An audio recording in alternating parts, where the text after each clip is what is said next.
This is Friday afternoon, February 4th, 1966. We are now in the auditorium of the Joint U.S. Public Affairs Office in Saigon, Vietnam. This afternoon we're going to interview a former lieutenant in the North Vietnamese Army who was infiltrated into the Republic of Vietnam from the north and who surrendered in this country on November 26, 1965. Our interpreter this afternoon will be Mr. Bun. Would you introduce yourself by name and rank, please? Ông làm ơn tự giới thiệu và cho chúng tôi được biết cấp bậc. Tôi là Bùi Văn Cường. Cấp bậc của tôi là Trung úy, chính trị viên, đại đội 16, thuộc Trung đoàn bộ của sư đoàn 35B của Bắc. My name is Bùi Văn Cường. I'm a first lieutenant belonging to the 16th Signal Company, directly attached to Regiment 101 and Division 325B. Now, when did you first learn that you and your unit were going to be sent south? Ông được biết tin là đơn vị của ông sẽ được phái vào Nam từ bao giờ? Tôi được biết tin đơn vị chúng tôi chuẩn bị đi vào Nam là tháng 3 năm 1965. I was informed that my unit will be sent south in March 1965. Where was the unit located at that time? Could you show us on the map, please? Đơn vị của ông hồi đó đóng ở đâu và nếu được thì nhờ trung úy chỉ cho chúng tôi được biết ở trên bản đồ. Đơn vị của chúng tôi đóng quân là thời kỳ đóng quân chuẩn bị đi Nam là đóng khu rừng Tuyên Hóa. My unit was stationed in the forest in Tuyên Hóa.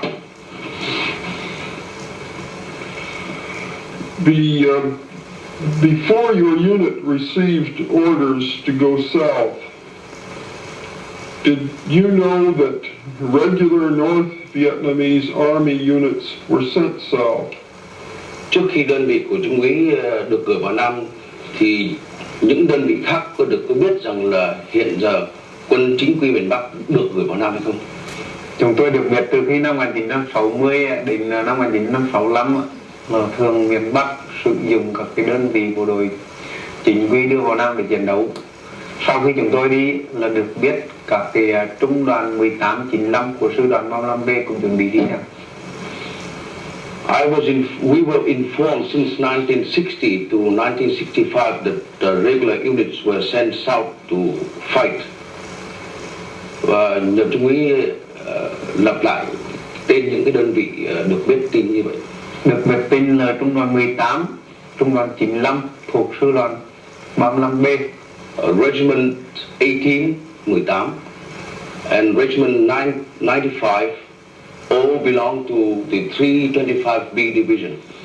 As you know, the North Vietnam regime has always maintained that it is not sending regular army units to the south to fight against the People's Republic of Vietnam. Do very many people in North Vietnam know that this is not true, that in fact the regime is sending regular units like your unit south to fight? Thường thì chính thể miền Bắc vẫn tuyên bố rằng không có đơn vị chính quy nào đứng chiến đấu ở miền Nam chống lại nhân dân miền Nam cả. Nhưng theo ý trung úy thì nhân dân miền Bắc có tin cái lời nói đó không? Và chẳng hạn vì có những đơn vị như là đơn vị của trung úy đã vào Nam để chiến đấu. Nhân dân miền Nam, nhân dân miền Bắc là thông thường là tin tưởng, bởi vì chính phủ miền Bắc thời kỳ năm 60 thì bảo là không có đơn vị nào, nhưng mà đến năm 65 thì phần nhiều là đơn vị chính quy vào Nam chiến đấu, nhân dân được biết. Ordinarily, the people always believe in what the government says. But since 1960, they have get to know that there were units, regular units of North Vietnam being sent south to fight. When you were told that that your unit was going to be sent south to fight, what reason did they give you for this? Why did they say they were sending you south to fight? Khi được lệnh vào Nam chiến đấu thì người ta đã cho Trung úy những lý do gì? Chúng tôi được lệnh vào Nam chiến đấu là lý do hai cái nhiệm vụ chủ yếu. Cái thứ nhất là vào miền Nam đánh Mỹ để giải phóng miền Nam. Thứ hai là đánh xong miền Nam, đánh Mỹ xong thì làm nhiệm vụ xây dựng xã hội chủ nghĩa miền Nam. We were given two main reasons. The first being to fight against the American imperialists, and the second one, meaning after the fighting, we will be there to build socialism in South Vietnam. Did you actually believe this yourself when you were told this by your party cadre and others? Khi được lệnh như vậy, được lệnh vào Nam và được cho biết những lý do như thế thì Trung úy có tin rằng là đúng như thế không? Chúng tôi phần nhiều ở miền Bắc là khi nghe tuyên truyền và giao nhiệm vụ như vậy thì phần nhiều cán bộ chiến sĩ đều tin tưởng. Vì đang nói rằng miền Nam đã giải phóng 3/4 đất đai hoặc là 10 triệu dân, vào làm nhiệm vụ đó thì tất nhiên là thành. Nhưng mà bản thân tôi thì cũng là chưa tin lắm. All of us had a deep belief in what they said, because they told us that 3/4 of the South has been liberated. But personally, I had some doubts. Now, why did you personally have doubts? Thưa Trung úy, riêng Trung úy tại sao Trung úy lại có những nghi ngờ đó? Vì chúng tôi thời kỳ ở miền Bắc là chỉ có nghe là giải phóng phần nhiều nhưng mà rừng núi và nông thôn, còn các cái thị xã và thành phố lớn thì chưa được giải phóng. Personally, I knew that forests and remote areas were controlled by the outside, but no townships or big cities. Now, when you started to move south, what means of transportation did you use? Did you take trucks, trains? Did you mostly go by foot? Could you describe this first part of your movement south? Khi đơn vị của Trung úy được cử vào Nam thì những phương tiện giao thông là gồm có những gì? Đi bằng đường bộ, đường hỏa xa hay là một phương tiện nào khác? Nhờ Trung úy chỉ cho chúng tôi được biết trên bản đồ.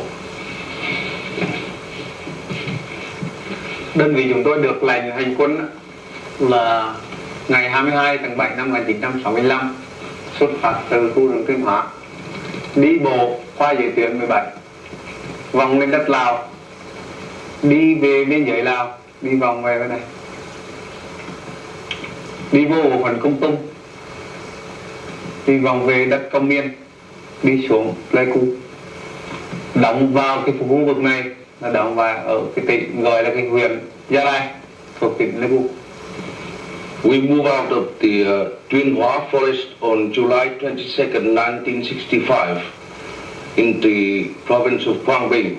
We crossed the 17th parallel. We move into Laos. From there, we go to Kon Tum. Then we cross the Cambodian border. From there, we cross the South Vietnamese border again, and then into Gia Lai district, province of Pleiku. Tell me this, before you entered the Republic of Vietnam, were you issued new identification, or did you carry your regular North Vietnamese Army identification with you when you entered into the Republic of Vietnam? Trung úy có thể cho chúng tôi biết khi Trung úy bắt đầu đi thì Trung úy được cấp cho một cái chứng minh thư mới hay là vẫn giữ nguyên cái chứng minh thư cũ của quân đội nhân dân miền Bắc?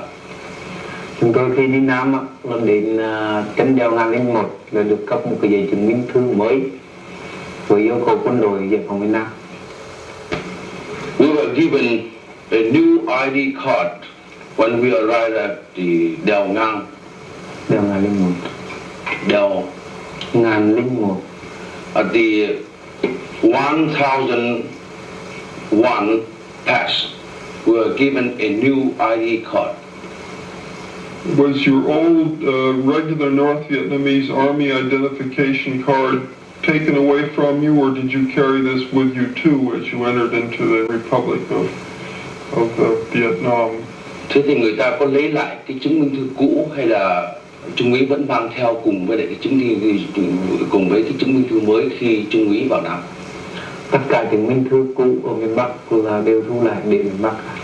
All our old ID cards, all papers were taken away and left behind. Why do you think that they did this? Why do you think that they took your old identification away and issued you new identification? Trung úy có thể cho chúng tôi biết tại sao người ta lại lấy lại những cái chứng minh thư cũ và cấp chứng minh thư mới hay không? Chúng tôi được biết là đưa tất cả những cái sổ sách giấy tờ miền Bắc đi vào miền Nam là lỗi bí mật, cho nên phải thu lại. We were told that all our papers and ID cards and all necessary, all of the papers had to be left behind in the north. Otherwise, they were afraid that secrets will be leaked out. I see. Now, you were en route marching down towards the south for quite a number of weeks. Tell me, how were you supplied during this time? Suốt từ thời gian mà đi từ miền ở bên kia vĩ tuyến 17 xuống vào Nam, Trung úy đi mất nhiều tuần lễ. Vậy trong cái thời gian đó thì công cuộc tiếp tế của đơn vị Trung úy như thế nào? Đơn vị chúng tôi bắt đầu ra đi cho đến vị trí là tiếp tế từng chặng đường một giữa đoạn đường đi có những kho gạo. Thông thường đi 5 ngày hoặc 3 ngày thì có kho gạo. All along the route, in the interval of 5 days, we will meet with a supplies station. All along the way, every 5 days. What kind of installations did you find along the trail you took south to keep you supplied? Có những trong thời kỳ đi đó thì Trung úy gặp có tại những cái trạm mà tiếp tế đó thì Trung úy thấy những cái cơ sở nào? Cơ sở trong đó gồm có những cái gì không? Trong tất cả những cơ sở đó thông thường chúng tôi gặp giữa đường thì có gạo, muối là căn bản. In those supply stations, we found mostly rice and salt, and it's just completely very simply built. Now, what sort of weapons and ammunition were you carrying with you, and where did this equipment come from? Lúc đi đường thì đơn vị của Trung úy mang theo những thứ vũ khí gì, đạn dược, gồm có bao nhiêu và do ai chế tạo?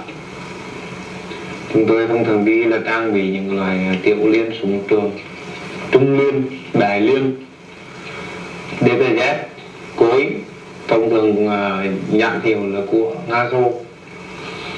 We carry rifles, submachine guns, machine guns, and recoilless rifle cannons, and they were made mostly by Russia and China.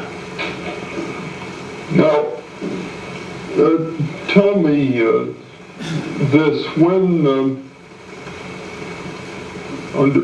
did you actually decide to surrender? Thì Trung úy có thể cho chúng tôi được biết là Trung úy định về quy thuận với chính phủ quốc gia thì bao giờ?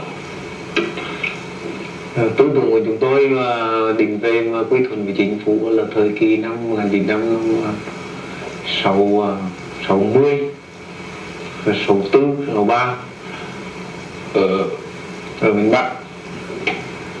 Sau có điều kiện đó thì tôi đi vào chiến đấu là tôi về luôn. We were thinking of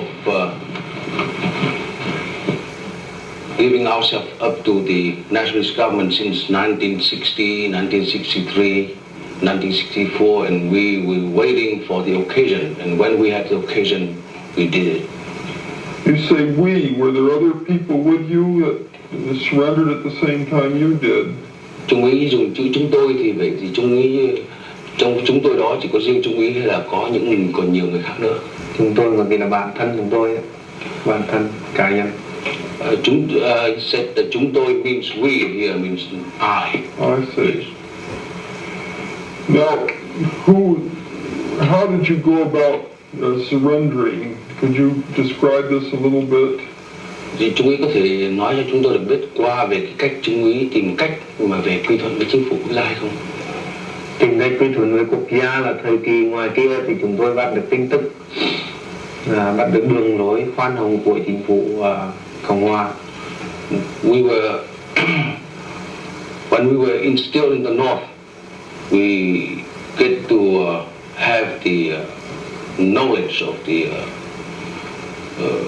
policy of the South Vietnamese government that we will know that we will be pardoned. How did he know this? Làm thế nào mà Trung úy có thể biết được là chính phủ miền Nam sẽ khoan hồng, sẽ... Chúng tôi bắt được tin tức ở trên đài, nghe qua đài phát thanh, hoặc là sang tìm hiểu về tình hình ở miền Nam, những người là ra Bắc. We got our information mostly through radio broadcast and through talks to people coming from the south. Now, tell me, why did you decide to make this decision? Or why did you make this decision? Why did you decide to surrender? Trung úy có thể cho chúng tôi biết tại sao Trung úy lại quyết định về quy thuận với chính phủ quốc gia hay không? Vì chúng tôi thấy ở miền Bắc là không có tự do, đồng thời là đã bao nhiêu năm xa gia đình và xây dựng chế độ xã hội chủ nghĩa là chỉ có việc mong có là hạnh phúc của con người. Tôi tìm một con đường là có tự do hạnh phúc, tôi trở về chính phủ. The factors that prompted me to make my decision was most of all the lack of freedom and the many years away from my family, and so we have to find a way to find freedom. That's why we have decided to join the government of South Vietnam. Thank you very much.